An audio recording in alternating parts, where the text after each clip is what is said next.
नमस्कार बंधुरा आमार चैनेले सबाइके स्वागतम।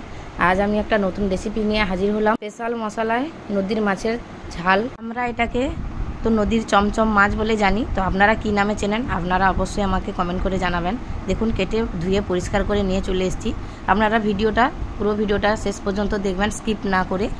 तारपरे आमी माछे लबण हलुद एबं থেতলে রাখা রসুনটা যে আমি দিয়েছি এই মাছের কিন্তু স্বাদটা দ্বিগুণ বেড়ে যাবে, টেস্টটাও সুন্দর আসবে।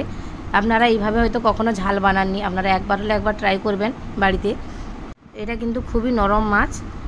তারপর আমি নিয়েছি তাওয়াতে কিন্তু খুব সাবধানে এটাকে ভাজা করতে হবে, অল্প করে ভাজা করতে হবে। প্রথমে দিয়ে দিচ্ছি অয়েল, দেওয়ার পরে বেগুনগুলো দেখুন আমি এখানে বেগুন অ্যাড করব। দুটো বেগুন নিয়েছিলাম, এভাবে 4 ফালি করে কেটেছি লম্বা লম্বা করে। লবণ আর হলুদ এটাকে মিক্স করে রেখে দেব।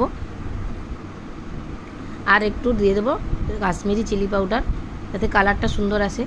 মাখিয়ে নেওয়ার পরে এরপর চলে এসেছি তাওয়ার কাছে। তাওয়াতে আগে থেকেই তেল দিয়ে গরম করে রেখেছি। এরপর আমি একে একে মাছগুলো দিয়ে দিচ্ছি তাওয়াতে।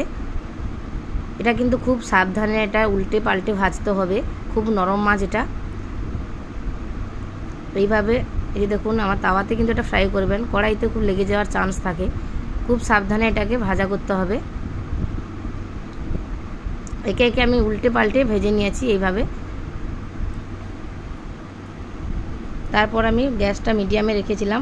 তারপর চলে এসেছি আমি কড়াইতে দিয়ে দেব তেল। ম্যারিনেশন করা বেগুনগুলো প্রথমে আমি ভেজে নেব তেল দিয়ে। একে একে সবগুলো ভেজে নেব। এটা কিন্তু সিম্পল রান্না, খুব সহজে এটা বাড়িতে বানাতে পারবেন। এরপর আমি এটা আপনারা কিছু মনে করবেন না, কড়াইটা এতটাই ছোট যে আমি এটা চামচ দিয়ে নাড়াচাড়া করছি। একে একে বেগুনগুলো লালচে কালার ধরে খুব সুন্দর করে ভেজে নেব। আপনারা যদি আমার চ্যানেলে নতুন হয়ে থাকেন অবশ্যই লাইক কমেন্ট শেয়ার এবং সাবস্ক্রাইব করার অনুরোধ রইল। দেখুন আমার বেগুনটা লাল লাল করে এই যে ভাজা হয়ে গেছে। এরপর আমি এটা তুলে নিচ্ছি একে একে। তারপরে ভাজা মশলার জন্য আমি যেগুলো নিয়েছি স্পেশাল মশলা, পেঁয়াজ টমেটো কাঁচা লঙ্কা আদা, এটা আমি কড়াইতে দিয়ে একটু ভালো করে নাড়াচাড়া করে নেব। ভালো করে নাড়াচাড়া করার পরে দিয়ে দিচ্ছি গোটা ধনে, গোটা সর্ষে, কালো সর্ষে দিয়েছি, আপনারা সাদা সর্ষে পারলে দিতে পারেন। দিয়ে দিচ্ছি জিরা। ভালো করে এটা এবার মেশাবো। হালকা ভাজা ভাজা হয়ে গেলে এটা আমি মিক্সার গ্রাইন্ডারে পেস্ট করে নেব। দেখুন ভাজা ভাজা হয়ে গেছে। এরপর আমি তুলে নিচ্ছি একটা মিক্সার গ্রাইন্ডারে। আর দিয়ে দিচ্ছি অল্প একটু ধনে পাতা। এটা দিয়ে আমি ভালো করে পেস্ট করে নেব। আবারও চলে এলাম কড়াইতে, দিয়ে দিলাম সরষের তেল। এটা আপনারা সরষের তেলে বানানোর চেষ্টা করবেন, সরষের তেলে বানালে কিন্তু খুব সুন্দর টেস্ট হয়। তারপর ফোড়নে দিয়ে দিলাম কালো জিরে টমেটো দিয়ে হালকা নাড়াচাড়া করার পরে দিয়ে দিচ্ছি হলুদ গুঁড়ো, লঙ্কার গুঁড়ো, কাশ্মীরি লঙ্কার গুঁড়ো। তারপর দিয়ে দিলাম ওই পেস্ট করে রাখা মশলা দিয়ে এবারে ভালো করে এটাকে কষিয়ে নেব, তেলটা যাতে বেরিয়ে আসে তার দিকে। একটু জল অ্যাড করলাম। তারপর দিয়ে দিলাম লবণ। লবণটা কিন্তু আমার পরিমাণ মতো আমি দিয়েছি, আপনারা আপনাদের পরিমাণ মতো দেবেন।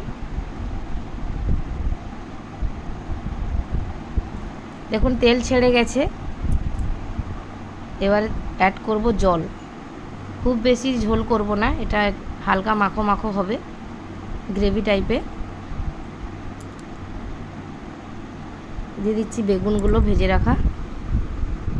এবারে ভালো করে এটাকে ঝোলটাকে ফুটিয়ে নেব। দেখুন ঝোলটা ফুটে গেছে।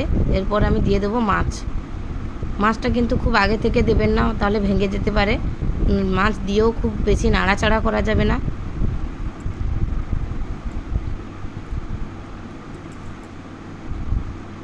দেখুন এবারে ফুটে গেছে।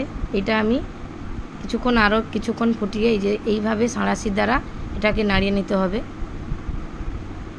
তারপর আমি এটা ঢাকা দিয়ে রেখে দেব। দেখে দিয়েছিলাম, দেখো চলে এসেছি। এবার চারদিকে তেলটা কিন্তু অল্প ছেড়ে গেছে এবং হাই টু মিডিয়ামে আছে আমি রেখেছিলাম। এরপর বন্ধ করে দিয়েছি। ওপর দিয়ে ধনে পাতা কুচি দিয়ে স্ট্যান্ডিং টাইমের জন্য রেখে দিয়েছিলাম। থ্যাংক ইউ, ফিরছি পরবর্তী রেসিপি নিয়ে।